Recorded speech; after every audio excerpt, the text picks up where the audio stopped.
ñi la bëgg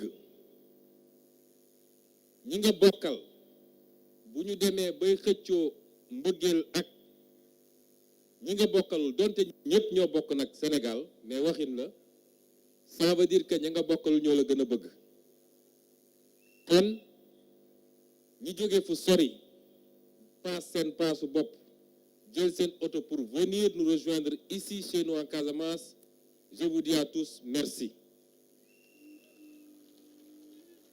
Toutes les communes qui sont venues, Ansousané pour Oussouye, Famara Mané pour Kolda, Famara, on va venir bientôt à Kolda. Avion bi dafa fees ba noppi, tout Kolda ne peut pas entrer dans l'avion ni tout Sédhiou. Hatab Sané pour Bunkiling. Bunkiling nag moom xam naa ni léegi war na nekk Bung Sama wala war su nekk Bunkiling en principe. Ñuy remercier Chérif Amadou Diouf qui est un militant, j'allais dire international. Canada, France, su ñëwee Sénégal, il est à Mbelakadiao chez lui, il est ici à Ziguinchor, il est à Fatick, il est partout. Il faut remercier, de remercier à travers lui toute la diaspora. De remercier l'honorable sénateur Sakho, un doyen qui est toujours à notre côté depuis 2019 et de manière inlassable. Je crois qu'on est chez lui ici à Périssac. De remercier également ma sœur Nyima Goudiaby, qui a posé un acte courageux. Jóge fi mbir mi tooyee fi ñuy séddale les milliards du Sénégal pour venir rejoindre Pastef. Nyima, nous avons ensemble beaucoup de choses à construire s'il plaît à Dieu. De remercier, de féliciter également M. Georges Mansali, actuel 3e adjoint au maire, qui a posé le même acte pour venir renforcer Pastef à Ziguinchor et dans tout le département. Moi, avec tous ses collaborateurs, nous leur disons bienvenue dans nos rangs parce que c'est ça Pastef. Quand on crée le parti, on était moins de 10 personnes dans un salon. Mais dañu ne woon Sénégalais yi, patriotes yi, ils sont un peu partout. Et il va falloir aller les chercher ou alors leur permettre de nous rejoindre à tout moment de notre combat. Même quand on sera au pouvoir, des patriotes continueront à nous rejoindre. Ñun ñi ñuy fekk si nañ leen yaatal, ñoom ñuy ñëw nañu d'accord uufu ñu liggéey yaatal dans l'intérêt unique du Sénégal. Je n'ai pas parlé de Yankouba parce qu'il a pris la parole, ni de Djibril Sonko, mais je félicite toutes les délégations avec une fois encore, vraiment Bouken Mer, mais une mention spéciale à qui? À qui? À Bignona. Bouken Mer, mais ku def lu rëy am lu rëy. Donc félicitations et mention spéciale à Bignona. Meeting bi, je sais que si on l'avait tenu à Bignona, on aurait beaucoup de problèmes.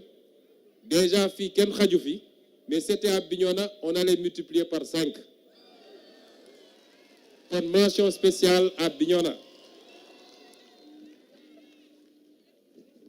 Dinaa leen waxtaanal nag rapidement ci ay poñ. Dina am lu ma wax lu yaatu loo xam ne Sénégal yëpp la. Dina am loo xam ne ça concerne la Casamance. Dina am loo xam ne nag ça concerne dëkk bii ñu ne muy Ziguinchor.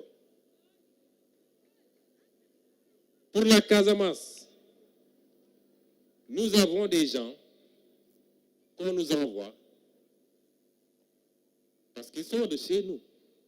c'est des frères et des sœurs de la Casamance. Mais dama ne on nous les envoie parce que bu ñu demee fële ñu jox leen poste jox leen xaalis ne leen dem leen ngeen gëlëmal Casamance yi. Quand ils viennent ici, ils nous disent que Macky Sall aime la Casamance. D'accord nako. Il aime très bien la Casamance. Comme il aime tout le Sénégal. On nous dit que Macky Sall li mu def Casamance kenn mësu ko def de 1960 à maintenant. Je leur dis loolu c'est pas vrai. Les ma la jënd Macky Sall li mu def kenn mësu ko def. Loolu c'est des rêves. Macky Sall d'abord Casamance musul réclamer lu bëri. Casamance lu tuuti on donne un peu et tout le monde est content. su ma bañul woon heurté dama naan nous ne sommes pas très ambitieux. On te dit un pont et on dit il a fait des choses extraordinaires parce qu'il a fait un pont de 20 milliards. En tout cas, on n'a pas encore vu des investissements où on va nous dire c'est 500 milliards ou je ne sais quoi. Et je vais revenir sur ça. Li may wax nii nag c'est valable pour tout le Sénégal. Macky Sall, on nous dit, ses réalisations, il a fait un pont de Marsassoum à 20,6 milliards. Moom la war a ñëw inaugurer ci temps yi pré-campagne. On va venir dire qu'on a fait des choses extraordinaires en Casamance parce qu'on a fait un pont de 20 milliards.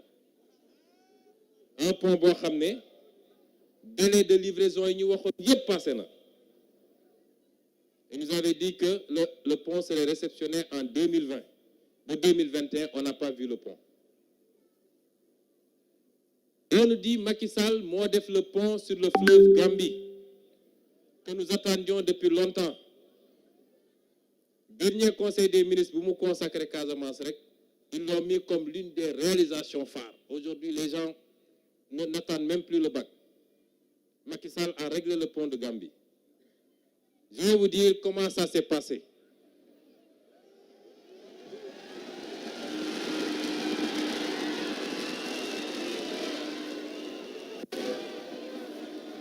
Xam nga nous on fait de la politique saine. Mooy suñuy wax dañuy wax xam-xam. Insulter, recruter des nervis pour attaquer des gens, c'est les tonneaux vides qui le font.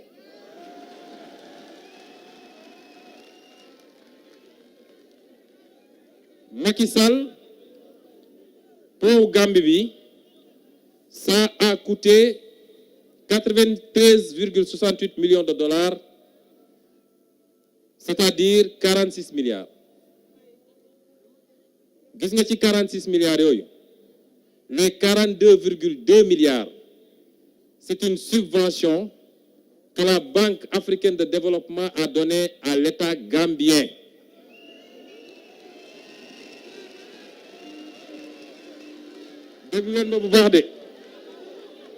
Il dit que c'est lui qui a fait le pont. 46 milliards, soo si jëlee 42,2 milliards, lan moo ci des? 4 milliards yooyu, moom la Macky Sall, Banque africaine de développement lebal ko, c'est ça sa participation dans le pont de la Gambie. Et li ma wax nii, celui qui est garçon parmi eux, il n'a qu'à sortir mu démentir ko.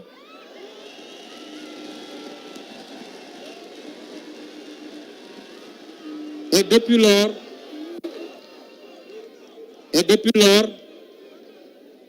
lors, on tympanise tous les Sénégalais. La grande réalisation de Macky Sall, il a fait le pont de la Gambie. C'est archi faux. Lan lañ ñu wax ni def nañ ko fii, bokkul di budget.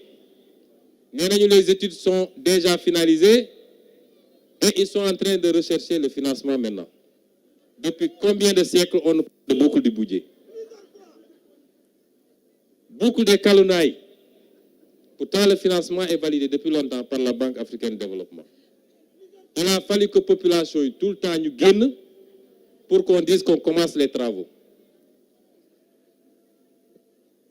Réhabilitation programmée de la route Sénoba-Bignona. Le conseil d'administration de la Banque africaine de développement a donné son feu vert depuis 2018. Pour dégager première enveloppe. Ba légui xoss sax defaguñ ko.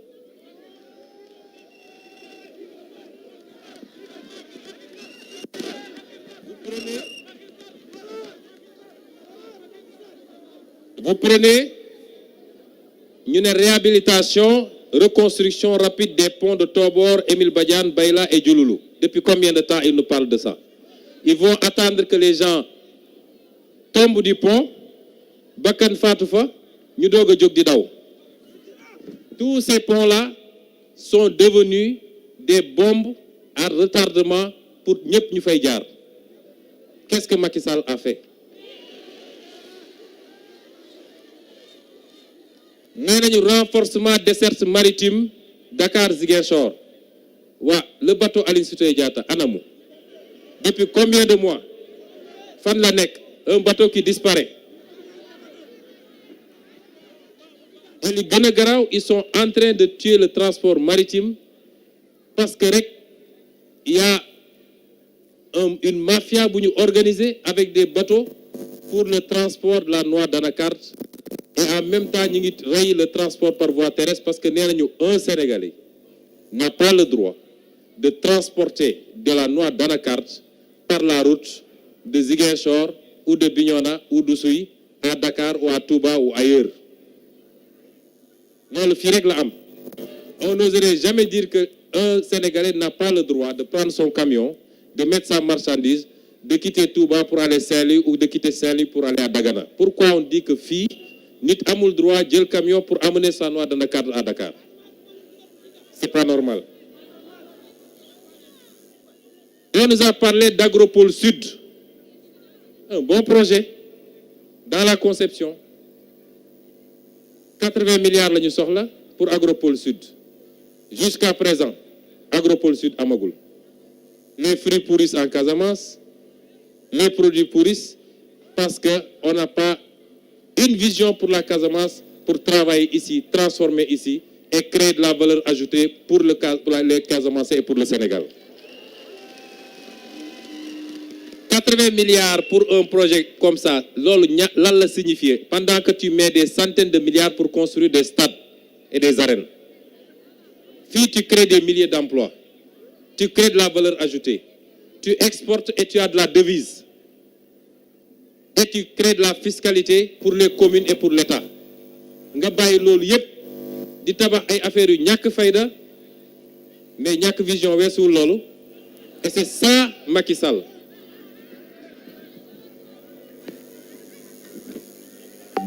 Macky Sall le 19 février 2015 fi la ñew fi Ziguinchor ñu lalal ko tapis rouge mu doon inaugurer ci bateau yi je crois.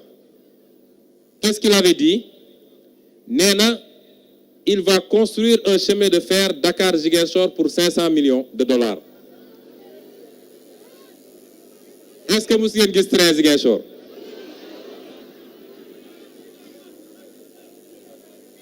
Néna, il va construire le chemin de fer Dakar-Ziguinchor pour 500 milliards.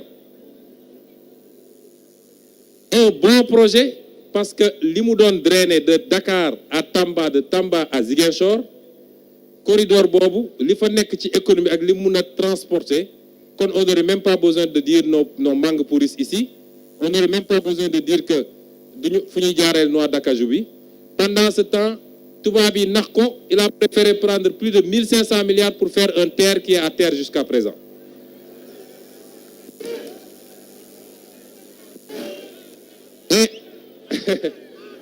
Et rappelez-vous, terre ça coûte plus de 500 millions, 600 millions. Ils ont failli faire des crises cardiaques à l'Assemblée. On m'a menacé. L'histoire m'a donné raison. Avant l'élection présidentielle, je inauguré terre. J'avais dit, si son terre là fait aller-retour Dakar, Diamniadio, Dakar, je ne m'appelle plus Ousmane Sonko. Le terre n'a jamais fait ça. Voilà le bilan de Macky Sall, et c'est ça que des politiciens de l'APR, bien de chez nous, chaque week-end, dans les radios, ils tympanisent les Casamancés avec le bilan de Macky Sall. C'est ça le bilan de Macky Sall. Il dit toutes ces promesses, Solen Boléon, Matul 300 milliards, toutes ces promesses réunies. Et voilà qu'on vient, voir Gaï, nous n'avons pas l'enco. Mais ça, c'est fini. Ça, c'est fini.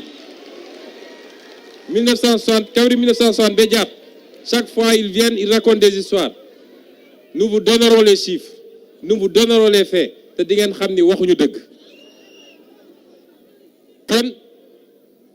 Je veux, et je sais déjà que c'est le cas, je veux que chaque Casamancé et chaque Casamançaise ouvre les yeux. Nous savons naxambaay bi maquillage bi yàgg na fi mais dafa war a jeex parce que nag on a un potentiel extraordinaire qui à lui seul aurait pu développer le Sénégal ñu nekk ci caaxaan yi rek pour ma ñëw nag ci Ziguinchor en tant que tel Ziguinchor dafa am mairie bi dafa am maire bu ko yor ñu ngi jëm ci élection locale pour apprécier ndax maire liggéey nag wala liggéeyul wax ju bëri ji dalu ko dañu naan lan la maire bi diggé woon ak waa diggoon waa Ziguinchor en 2014 ak lan la ci def liggéey boobu nag def nañ ko ñu wax ni 2014 équipe bi yor mairie bi dañu ne woon au plan culturel pérennisation de l'organisation de la biennale Zigfest est-ce que def nañ ko defuñu ko installation d'un conseil communal des acteurs culturels est-ce que def nañ ko defuñu ko construction d'une maison des arts et des cultures urbaines est-ce que def nañ ko defuñu ko construction d'un palais des cultures est-ce que def nañ ko defuñu ko donc culture 0% ñu ñëw ci sport comme il y a beaucoup de jeunes ici ñu ne réhabilitation du stade Jules François Bocandé est-ce qu'ils l'ont fait defuñu ko construction de 2 piscines municipales xam naa ne suñ doon xaar piscine yooyu gars yi dañu gaaw a mën fee de defuñu ko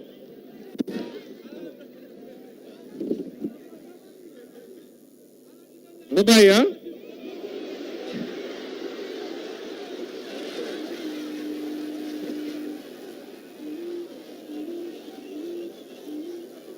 ñu ne construction de plusieurs plateaux multifonctionnels basket handball volleyball est-ce que gis ngeen loolu amu fi promotion de la lutte avec drapeau du maire est-ce que am na fi amu fi donc sport 0% également ñu ne léegi en matière de santé construction de postes de santé à Djibok, Djefay, Goumel et Koloban Koboda est-ce que def nañ ko defuñu ko ñu ne convention mairie UASZ boobu def nañ ko réhabilitation du dispensaire de Santhiaba avec le concours du PNDL boobu def nañ ko kon boobu am nañ 2 sur 3 tane na félicitations Jilew applaudissez alors espace vert Une réhabilitation des jardins publics et des espaces verts. Est-ce que gis ngeen fi jardin public? Defuñu ko. Donc espace vert zéro parce que benn la woon. Emploi des jeunes. Une mise en place de fermes périurbaines pour les femmes et les jeunes. Est-ce que gis ngeen fi ferme périurbaine? Donc foofu zéro. Éducation. Construction de centres de développement dans les quartiers diminuent en faveur de la petite enfance. Defuñu ko. Doter les écoles en fournitures scolaires et informatiques. Defuñu ko. Attribuer des bourses aux étudiants. C'est à vérifier. Organiser des cérémonies de distribution de prix aux meilleurs élèves, ils ne l'ont pas fait. Organiser des compétitions IASU, defuñu ko. Organiser des compétitions génie en herbe, defuñu ko. Réhabilitation des centres de certaines écoles et construction de salles de classe, il n'y a que construction du mur de l'école Francis Carvalho. Donc le bilan à ce niveau-là est presque existant. Boo jëlee enseignement technique, construction d'un centre de formation des métiers de l'automobile, defuñu ko. Éclairage, pour l'éclairage public, éclairage dans tous les quartiers. Beaucoup de lampadaires ont été installés, mais beaucoup de ces lampadaires ne sont pas fonctionnels. Kandialan, Kenya, Nema 2, Castor, tous ces villages sont dans l'obscurité. Transport, construction de la nouvelle gare routière, ce n'est pas fait. Construction des routes, voiries, il y a eu uniquement le Promoville. Or, le Promoville, c'est un programme de l'État du Sénégal. Une anomalie, parce qu'un État central digne de son nom de dugg ci ay quartier di tabax ay tali, c'est les attributions des mairies. Mais je vais revenir à ça. Kon, si vous voulez apprécier bilan nit, c'est pas la peine d'aller sur les radios, de discuter, du couloir. Un candidat, il vient avec un programme et des engagements. 7 ans plus tard, parce qu'il y a 2 ans de mandat, on sort le programme, on sait ce qui a été réalisé ou pas. Et ce qui a été réalisé à Ziguinchor, c'est moins de 3% des engagements qui avaient été pris par l'équipe municipale. Il faudra faire ça à Bignona. Il faudra le faire à Oussouye. Il faudra le faire à Djemberin. Il faudra le faire à Dakar. Il faudra le faire à Saint-Louis. Il faudra le faire partout. Alors, mais pour autant, Man Diap Nani, mon frère Ablaye Baldé, n'est pas un mauvais maire, c'est un bon maire. Vous savez pourquoi? Je ne considère pas qu'il soit un mauvais maire. Mais xam ngeen lu xew Sénégal, la décentralisation niñ ko tëggee c'est fait pour que ben acteur politique du émerger à partir des communes. Et c'est pourquoi la ville de Dakar, bi ko Khalifa Sall di yor commencé def résultat, ñu ne nañu gaaw dagg bopp bi parce qu'il va commencer à avoir une dimension nationale. Leur conception de l'État, moi l'État ultra centralisé, l'État jacobin, moi ken warul émerger à partir de la gestion des collectivités locales. Et pour nous def ko, il faut qu'il fasse tout pour que les collectivités locales n'aient pas de moyens de travailler. Une ville comme Ziguinchor, 2 milliards de budget, c'est quoi? 2 milliards, sauf éclairage public, je ne prends pas la défense de Baldé. Je vais y revenir. Mais je dis que, de manière générale, il y a un problème avec la décentralisation. Et l'acte 3 est une fumisterie. Parce que le seul problème de la décentralisation, moi, am des ressources conséquentes, équivalentes avec les compétences qui ont été transférées. Et nous, nous avons les collectivités locales. Mon frère Djibril Sonko, un bon inspecteur du Trésor, puisqu'il gère beaucoup de communes, il a raison, il y a les ressources fiscales. Les ressources fiscales, il faut une ville qui a un peu d'activité économique, ce qui n'est pas le cas de 90% des collectivités locales au Sénégal, et avoir un accompagnement, puisque les municipalités n'ont pas d'administration fiscale propre. Modeste de fonds de dotation. Sénégal, fonds transfert yi jóge ci état bi dem ci collectivités locales yi, c'est 6% de la TVA, 6%. Alors que c'est 30% au Maroc. Même Mali bi su ma jumul c'est 20%, 6%. Qu'est-ce qu'on peut faire avec 6%? 552 communes et 46 qui dit xëccoo ce montant-là. C'est insignifiant. Et c'est pourquoi, te li may wax nii yëpp, fii rek le mois de décembre, je publierai un livre sur notre vision de la décentralisation. S'il plaît à Dieu. Un livre que j'ai coécrit avec un Sénégalais qui vit dans la diaspora, M. Balla Fofana. Nous avons ci dernier réglage et dernière correction. Comme on l'a fait ci présidentiel. Parce qu'un homme politique, da ngay am vision, diko bind, diko jox nit ñi. Ba paré ñew taxaw né je suis prêt à débattre de ce que j'ai écrit. Mais homme politique yo xamné kepp keesu état bi rek ñëw déverser fii et puis recruter des nervis, ça c'est terminé. Il faut mettre à la trappe tout ça. Et donc,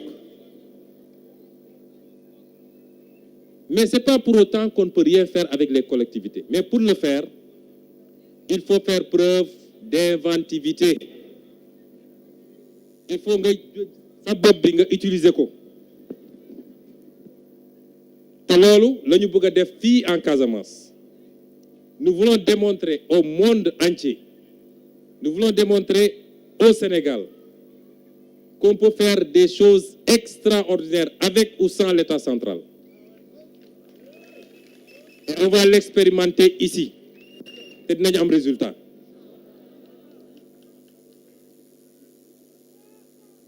Nous avons beaucoup d'ambition pour la Casamance. Nous avons beaucoup d'ambition pour le Sénégal. Nous avons beaucoup d'ambition pour l'Afrique. waaye nag tey jii bu ñu joxoon Sénégal 2019 xalaat bi ñu amoon ak programme bi ñu defoon te ñëpp dëppoon ni c'était le meilleur programme heure bi ñu ngi koy appliquer. On se serait privé de perdre 5 années encore ci ay caaxaan. Mais ça n'a pas été le cas. Ci diggante bi élection locale la ñu jëm. Donc xalaat yooyu ñu am dañ ko bëgg a expérimenter fii peut-être loolu sax moo gën yàlla doon la ko bëggee woon. Parce que je sais que ici dinañu am accompagnement bi dinañu am volonté bi citoyenne bi ci war a topp dinañu am tout ce qu'il faut pour démontrer ce qu'on veut démontrer à la face du monde.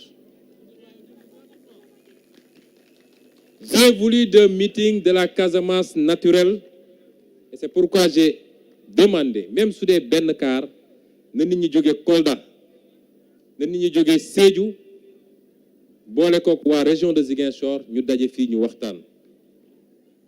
Ok. Est-ce que vous connaissez le potentiel de la Casamance? Est-ce que vous connaissez le potentiel de la Casamance? Mun ngeen ma wax ci Sénégal foo xam ne tous les secteurs économiques daje na fa. Am nga 80 kilomètres de façade maritime sur les 718 kilomètres de façade maritime du Sénégal. 80 yi, donc plus de 10% mi ngi fii Casamance. Ça veut dire que mun nga am économie maritime. Su ñuy wax économie maritime nag direct la pêche. Du nopp rek mais li wër économie maritime bi yëpp tourisme bi et on a les plus belles plages du monde. Cap Skirring jëm kaw on sait ce qu'il y a là-bas.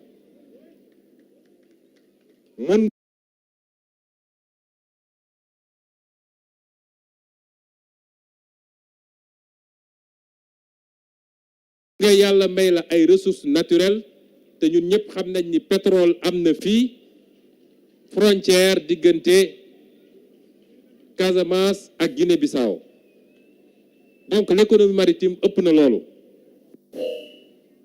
yàlla may nañu ko ñu ne encore quoi ñu ne on est l'une des rares zones du Sénégal yoo xam ne dese nañu forêt est-ce que xam ngeen li ñuy wax l'économie forestière les fruits non ligneux yi jëlee ci àll bi fii la des ba léegi Casamance ku bëgg a màcc tool fii nga koy ñëw jël see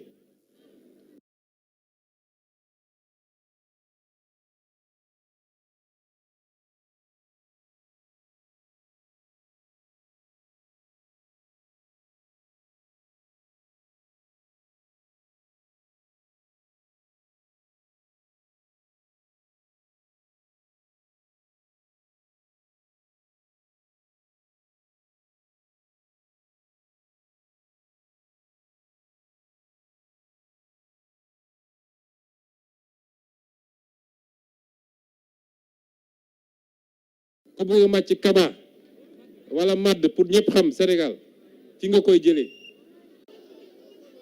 30 secondes rek loolu yëpp am kon ko boykun rek 5 minutes rek yow doo ko boykun dans 5 minutes je prends une pause loolu yëpp am ci ñu ne léegi nga am positionnement géographique boo xam ne tu as 3 frontières. Est-ce que vous savez l'économie transfrontalière? On a la Gambie, frontière, la Guinée-Bissau, frontière, la Guinée-Conakry, frontière, et on a tout ça. Mais malgré tout, et c'est ça qui est choquant, au moment où on fait le classement, chaque année, les régions de la Casamance naturelle, boo ci boolee Tambacounda ak Kédougou ñoom nañu ne ñooy les régions les plus pauvres du Sénégal, c'est-à-dire les plus riches et les plus pauvres, comme le Sénégal est l'un des 25 pays les plus pauvres sous l'ère Macky Sall du monde. Est-ce que loolu c'est normal? Donc ñun dañu jàpp ni am nañu vision pour Casamance dañu bëgg commencer expérimenter suñuy idée fii 2024 bu ñu joxee Sénégal ñu yaatal ko Sénégal yépp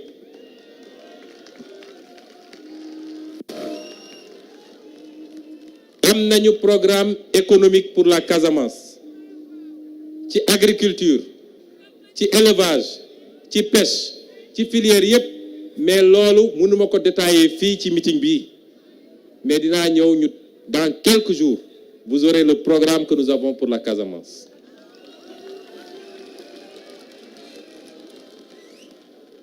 kon ñun jàpp nañ ni on peut faire de très grandes choses ici avec ou sans l'État li ji bi wax moo am lii suñu àq état mënuñu ko bañ a jox.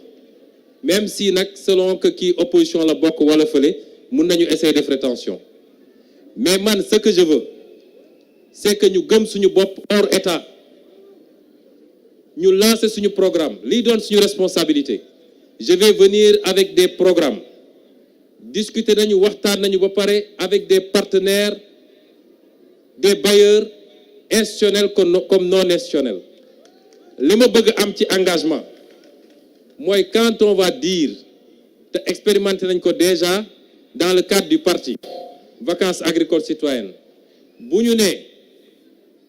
janvier 2023,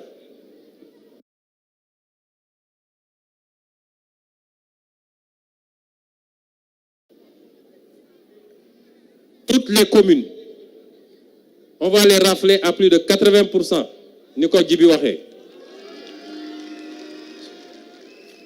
Ensuite, on va lancer un programme agricole, hivernage 2023. Toutes les productions, on va multiplier par 2. Est-ce que vous vous engagez à notre côté pour réaliser cela?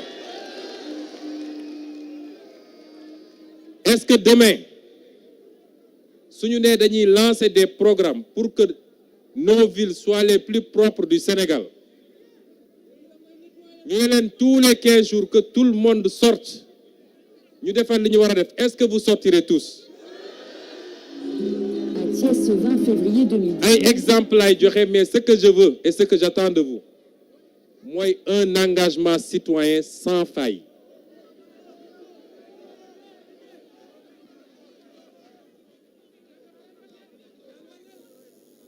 Li may xaar ci yéen mooy un engagement citoyen sans faille. Am nañu programme pour mettre ici en Casamance la première unité industrielle de traitement des déchets. Parce que du yoon ñu am benn mbëbës ici à côté, je crois que ça doit être à Enampor, ñu fay Mamatoro, ñu fay dem di sotti mbalit. Am nañu programme pour avoir nos propres unités de fabrication de pavés, parce que du yoon état central ñëw dugg fii ci koñu Périssaguine moom moo fiy def pavé. Ça c'est le travail de la commune et des Casamançais. Am nañu des programmes yoo xam ne ça va créer beaucoup d'emplois, ça va régler des problèmes écologiques et ça va générer beaucoup d'économies. Et ça va régler des problèmes écologiques. Mais pour nous def ko, nous avons besoin de vous. Moi, j'ai pas besoin de l'État, j'ai besoin de vous. Est-ce que vous êtes prêts?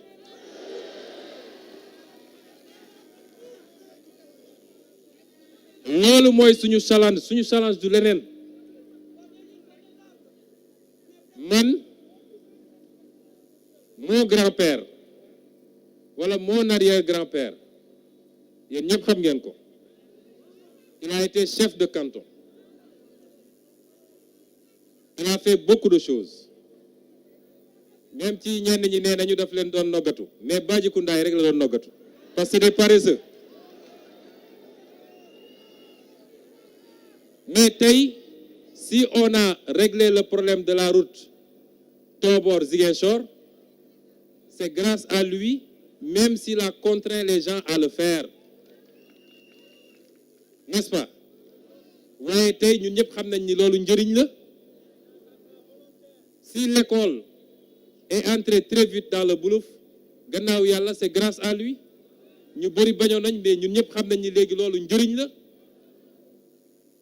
kon ñun soxlaatuñu ku ñu contraindre parce que loolu jamono colon bi la, mais ñun mun nañ ko defal suñu bopp, ñooy bëgg suñu bopp bëgg suñu réew.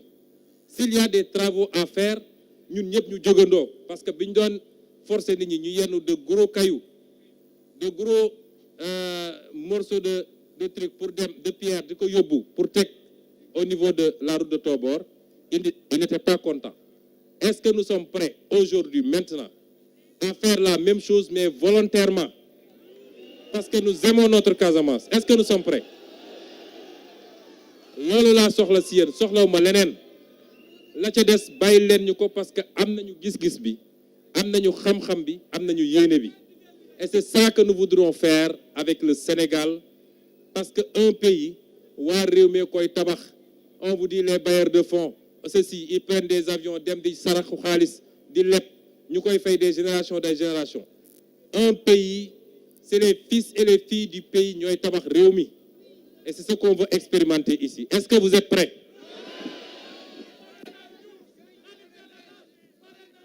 Donc, lépp loo xam ne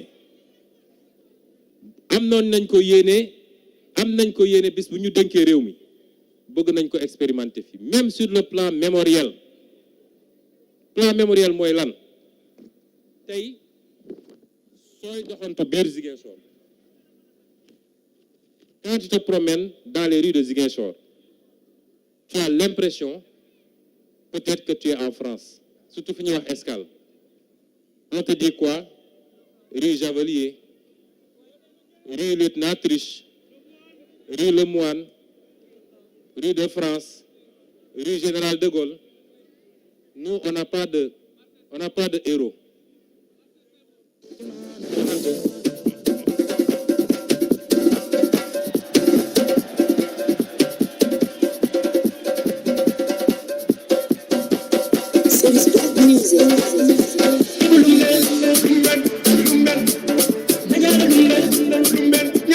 leen